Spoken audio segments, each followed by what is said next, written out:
Many thanks to Squarespace for sponsoring this week's video. So hopefully the audio is getting a little bit better in here. I added a bunch of these sound panels to the ceiling here, and I'm going to kind of do it section by section. I'm not sure how much I need to apply, I should say, in order to resolve the echo that was created by the hardwood floors. The carpets made it sound much better in here, but hopefully it's getting a little bit better, slowly but surely. So, there's a reason why photographers are always talking about leading lines and establishing strong foreground elements in their landscape photos. And it's not because it can turn a boring snapshot into a compelling and dynamic image, which it can, but it's because it solves perhaps the greatest single issue when it comes to photography, which is how do we accurately portray the three-dimensional world that we see with our naked eyes into a two-dimensional photograph without it looking flat and boring. And that's why there's a billion videos and a billion books and magazines and podcasts all dedicated to providing tips and techniques for creating depth in photography. But when you get back from a trip and you start to review your photos and notice that your images are lacking that special something, they're lacking that three-dimensional feeling that we experience when we are on location. Do you just drag them over to your virtual trash bin and call it a day? Or is there a way that you can breathe new life into them from the digital darkroom? Well, I'm sure you probably already know the answer to that loaded question. And in this video, I want to share with you a few ways that you can turn a flat and otherwise dull looking image into something that has substantially greater depth, that is ultimately much more exciting to look at. So I actually spent way more time than I care to admit looking for the flattest image possible. I wanted to find a photograph that I kind of forgot about. So I went back into some external hard drives and found a file from a trip to Moab quite a few years ago. And I came up with this image right here. And in my opinion, this image is it's definitely not the most exciting photograph in the world, but I think you would agree that it is a very flat. It is definitely a dull looking image. There's very, very little light at all in this photograph. Actually, there's literally no light. And this to me is the epitome of a very flat and otherwise dull looking photograph. And in this video, we're going to transfer this photo right here into this. So we're going to start here and we're going to move it to right here. In that photograph, the end result looks substantially more complex from a lighting perspective. It has a lot more depth.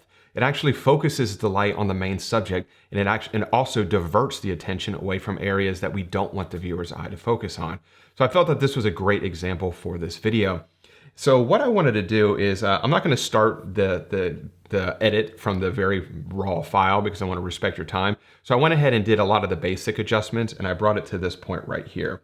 And I'll show you just really quickly what I did. I'll just open up the basic panel and you can kind of just look through here real quick just to see just kind of the basic edits to the exposure, and I kind of soften the image with clarity, enhanced texture just a touch, added a little bit of positive dehaze, and just boosted the overall colors just a little bit. So the very first thing that I like to do in this process, and I do kind of go through this, there's only 3 parts to this, but I'll walk through this in this very specific order. I'm not certain why I do it in this order, but it works for me. And the very first thing is something that I call a reverse vignette. And it's real simple to apply. What I'm going to do is just minimize the image on my screen, just that way I have a lot of additional real estate around the overall photograph to work with. I'm going to come up here to the radial filter, drop that down, and I'm going to hit radial gradient. And then I'm going to just kind of draw this right across the center of the photograph. Nothing crazy large, just something about, maybe about right there, I think looks pretty good. I'm going to leave the feather on 75.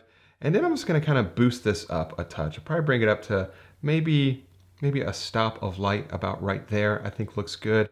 And let's just name this, just kind of stay organized. Let's name it center light there. And now what we're going to do is we're going to kind of do the second part of this reverse vignette. And well, it's real simple. It's kind of the same process, but inversed. So I'm going to come up here once again. I'm going to hit create mask. I'm going to create another radial gradient, but this time I'm going to make it substantially larger.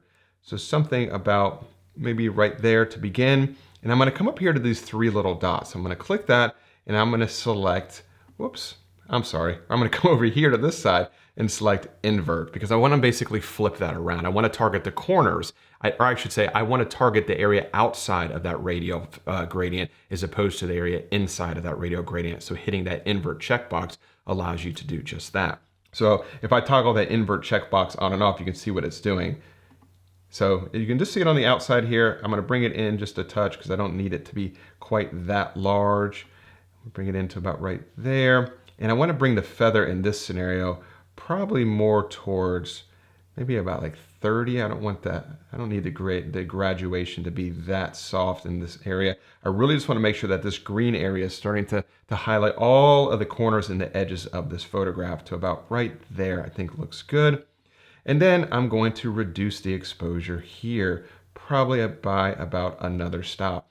And let's double click this and we'll name this Vignette and hit OK. And if I toggle both of these filters on and off, you can kind of see what it has done. Let me just kind of make this a little bit bigger.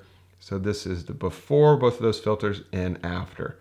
Before and after. And basically what we did is we darkened down the edges of the overall photograph. We applied a vignette, but at the same time, we also brightened up the center of the photograph.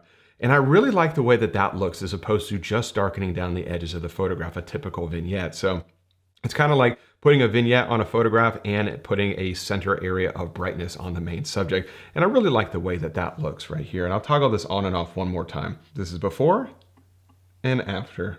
Before and after the reverse vignette. So now, once that's complete, I do something that I like to call the lead in light. Now, I think that one of the things that, and one of the easiest ways to create depth and create an area of transition in a photograph is by utilizing light. So doing a lead in light in a certain area of your photograph is a fantastic way to create that illusion that it is a lot more three-dimensional and has a lot more depth to the overall photograph than it actually does. And the best place to do this, in my opinion, is in the foreground. So I'm going to come up here, I'm going to hit create new mask once again. And this time I'm going to hit linear gradient. And I'm going to hold down the shift key because if you don't, then it's going to get all kind of whoppy jawed like that. But I'm going to put it like that right there. I'm holding down the shift key just so it's all straight. I'm going to start to just drag it up to about maybe right here. And I like that transition zone. I think that looks pretty good. All of this green area is going to receive this, this filter or this gradient or this adjustment, I should say. And right here, I'm going to come up here to the exposure once again. And let's bring this down to about maybe about 0.80 looks good. Now this part is a little bit different because what I want to do now, once I have the entire foreground darkened down universally across, the bottom, slowly graduating or slowly transitioning into the midground of the photograph, I want to use the adjustment brush or specifically the eraser to kind of erase certain areas of this. And I'll show you what I mean right here. So I'm going to select, well, right here, let's type in lead in light and then hit OK. And I'm going to come up here and I'm going to hit subtract. Subtract. And I'm going to use brush, which is automatically going to highlight the eraser here. And I'm going to leave my flow, actually I think around 40 probably looks good for that, and we'll leave the feather at 100. And basically what I want to do is I just want to remove some of that darkening effect in the foreground in certain areas to kind of create almost a pathway for the viewer's eye to kind of follow, because the viewer's eye is always going to gravitate towards the brighter aspects of a scene. So areas that are bright it's like a magnet for the viewer's eye. So you can really create a path or an optical journey for your viewer just by doing a little bit of painting with light. So I'm going to come up here and I'm just going to erase some of this, maybe about like here. And I'm just basically just clicking my mouse button over and over and over again in this area here. Because to me, I see a little bit of a transition, like a little bit of a pathway through here, this kind of little bit of a zigzag. And if you look up here to the mask, you can see that we're starting to erase some of that right there. So maybe just kind of go like this.